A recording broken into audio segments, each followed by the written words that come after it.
Nah sekarang fermentasi madu hutan. Nah istri saya namanya Reni ya, dia dokter gigi, itu pernah menderita autoimun tahun 2006 sampai tahun 2010 ya. Dan itu luar biasa gitu ya. Saya mendampingi beliau ya selama 4 tahun itu. Namun salah satu hal yang sangat kami syukuri selama 4 tahun itu saya ingin sekali menemukan sesuatu yang bisa membantu untuk mempercepat proses perbaikan pada penyakit autoimun ini. Akhirnya saya lakukan banyak sekali penelitian, dan salah satu yang akhirnya saya pakai untuk istri saya sampai mencapai remisi selain obat-obatan, yaitu menggunakan fermentasi madu hutan. Ya, nah ini jadi ya ceritanya saya memang saat ini saya banyak melakukan pelayanan misi dan salah satunya mengembangkan potensi-potensi daerah, dan saya nggak nyangka kalau ternyata ada satu zat yang sangat penting pada madu hutan yang ditemukan di daerah-daerah pelayanan kami ya. Nah, ini contohnya ya, kita masuk ke kampung-kampung di berbagai hutan di Indonesia ya, melakukan riset, melakukan pembinaan ke petani-petani madu hutan. Sebenarnya sih bukan petani, tapi kita sebut petani madu hutan gitu ya, di suku-suku pedalaman ya. Nah, itu hutan Indonesia itu luasnya bukan main, itu terluas di Asia ya. Nah, di hutan-hutan Indonesia itu dengan ketinggian 30 sampai 40 meter dari permukaan tanah itu ada sarang-sarang lebah hutan ya, seperti ini. Satu pohon itu memiliki 50 sampai 100 sarang ya, dan pohonnya itu jutaan gitu ya, luar biasa ini ya.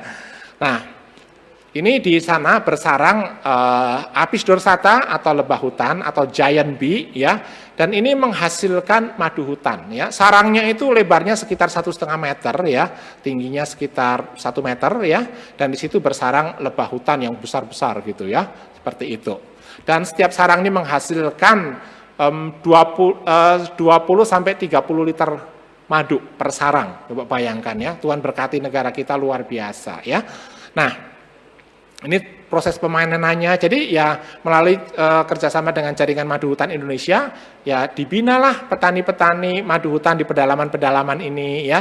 Nah, misalnya kalau motong sarang lebahnya nggak boleh semuanya dihabisin, itu merusak alam, nanti nggak ada lagi lebah yang bersarang di situ karena larvanya ikut mati. Jadi yang diambil hanya sebagian aja yang ada madunya ya. Terus harus pakai sarung tangan bersih, pisaunya nggak boleh pakai mandau atau pakai golok, nanti kena karatnya merusak madu atau meracuni, harus pakai stainless steel. Jadi semuanya diajari seperti itu ya. Jadi kita dalam penelitian saya selalu gunakan memang madu yang dari pohonnya sampai kita dapatkan itu terolah dengan sangat baik ya, memenuhi standar yang sudah ditentukan ya. Jadi kalau beli-beli aja nggak membina petaninya ya sulit mendapatkan madu seperti itu ya. Nah, kemudian biasanya sih kalau habis diambil masukin ke bekas ember bekas dan sebagainya gitu ya, sehingga ya kotor. Kalau kita enggak ya, harus pakai wadah makanan yang food grade, ditampung, harus ditutup ya. Jadi betul-betul bagus, higienis seperti ini ya. Nah, ini dari Jaringan Madu Hutan Indonesia ya. Di Indonesia itu kerjasama dengan PT UKMI, Usaha Kita Mandiri Indonesia ya. Yang itu sekarang banyak membina petani madu di Indonesia ya, dan kita bisa mendapatkan madu yang sangat bagus dari sini. Disinilah saya mendapatkan bahan-bahan penelitian saya juga ya. Nah, ini contohnya setelah dipanen masukin ke pail yang food grade. Pail itu jerigen yang gede gitu ya. Satu jerigen itu bisa menampung 30 kilo madu ya. Nah, kemudian dikasih barcode untuk menunjukkan lokasinya di mana, hutan sebelah mana, siapa yang manen, siapa yang mengekstraksi madunya, sehingga kalau ada kerusakan kita akan tahu ya. Dan ini dimonitor ya. Nah, ternyata di dalam madu hutan itu terdapat enzim ya, yang seperti enzim yang ada pada tubuh manusia. Jadi itu satu-satunya hanya ada di madu hutan, tidak ada di zat-zat alami yang lain ya. Nah, ini enzim-enzimnya jenisnya banyak sekali, diperkirakan ada 65 jenis enzim, namun ini yang baru bisa terdeteksi karena keterbatasan laboratorium dan sebagainya ya. Nah, terus pada waktu itu saya berikan ini ke istri saya gitu ya, karena pada autoimun banyak yang mengalami leaky gut tadi ya.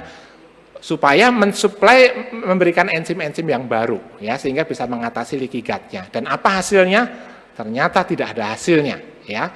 Nah, jadi saya sempat kecewa juga, kenapa kalau diperiksa laboratorium enzimnya begitu banyak, waktu diminum manusia, diberikan ke istri saya khususnya, kok seperti tidak ada hasilnya, ya. Nah, jadi ternyata itu enzim-enzim itu ada yang ngikat, ya, namanya ikatan lipoprotein. Itu biasa terdapat pada tanaman, namun ada di madu karena lebahnya itu ngambil nektar dari tanaman, gitu ya. Nah, jadi berlama sekali, lebih dari 1 tahun saya meneliti gimana caranya supaya ikatan lipoprotein itu bisa dilepas, gitu ya. Nah, kalau lebahnya makan madu, dia bisa memutuskan lipoprotein, tapi kalau manusia enggak bisa, gitu ya. Nah, ternyata setelah dengan beberapa penelitian, ternyata dengan fermentasi yang dilakukan pada suhu yang sangat rendah, itu bisa memutuskan ikatan lipoprotein sehingga enzimnya bisa keluar, bisa aktif, ya. Nah, ini contohnya, ini ikatannya, ya. Jadi yang merah-merah itu enzimnya, ya, itu diikat tuh sama lipoprotein, ya, sehingga dia nggak bisa bekerja, ya. Nah, ini kemudian saya lakukan fermentasi, ya. Fermentasinya juga agak rumit sih, ya. Dulu saya sempat ngajarin teman-teman, saya ajarin dilakukan di rumah, namun banyak gagalnya. Nah, namun sekarang nggak gagal karena sekarang ini kami lakukan fermentasi di winery, ya, di Gianyar, Bali, ya. Nah, di situ bisa difermentasi dengan tekanan tertentu, suhu yang rendah, termonitor, ya. Nah, setelah beberapa bulan, akhirnya enzimnya bisa dilepaskan semua dan itu menjadi aktif seperti ini, ya.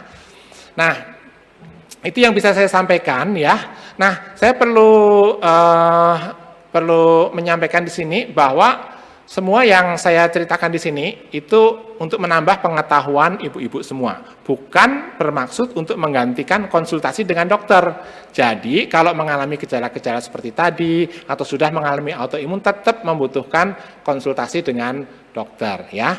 Nah, kalau ibu-ibu membutuhkan konsultasi melalui WhatsApp, bisa menghubungi nomor telepon yang ada di sini atau bisa mendapatkan info-info di Instagram kami.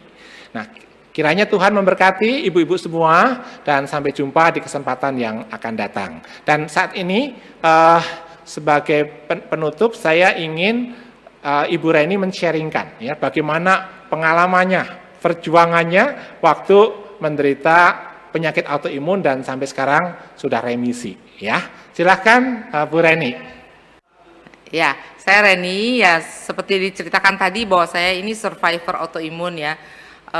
Jenisnya waktu itu diperkirakan lupus dan setelah tadi diceritakan selama 4 tahun kami tergantung dengan obat-obatan dan puji Tuhan bersyukur sekali karena kemudian ditemukan fermentasi madu hutan ini dan itu berkat Tuhan juga, ya, karena kemudian dengan fermentasi madu hutan ini saya bisa saat ini bebas dari minum obat-obatan, tapi memang pola hidup tidak dipungkiri harus dijaga.